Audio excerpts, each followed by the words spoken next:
Assalamualaikum. What's up guys? Siapa ada masalah macam ni?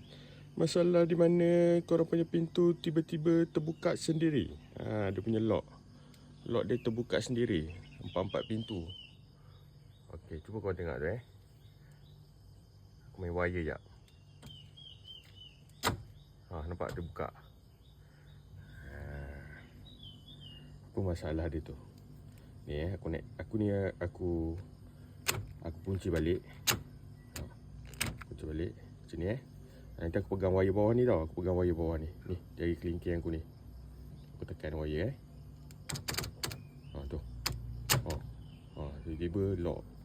Tiba-tiba terbuka lock. Nampak. Sekali lagi. Last. Aku tekan wire ni. Nampak ni jari kelingking aku ni. Aku tekan wire bawah ni. So situasi dia macam ni. Aku lock, tiba-tiba dia buka. Nampak? Aku lock, tiba-tiba dia buka. So siapa ada jadi masalah macam tu, inilah penyelesaiannya. Belilah yang baru. Okay? Aku rasa semua kereta akan menjadi macam tu. Okay, kalau siapa-siapa kena lah.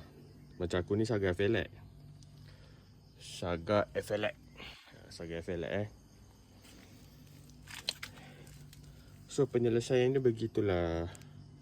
So kereta dah berusia ratusan tahun, dia akan rosak lah. Kereta zaman-zaman purba. So benda ni kalau korang tak tukar, dia akan menyakitkan hati korang semasa korang memandu. Sekali lagi aku tekan wire. Ni je kelingking aku ni. Aku tekan wire. So tukar ini settle masalah. Okay, Assalamualaikum.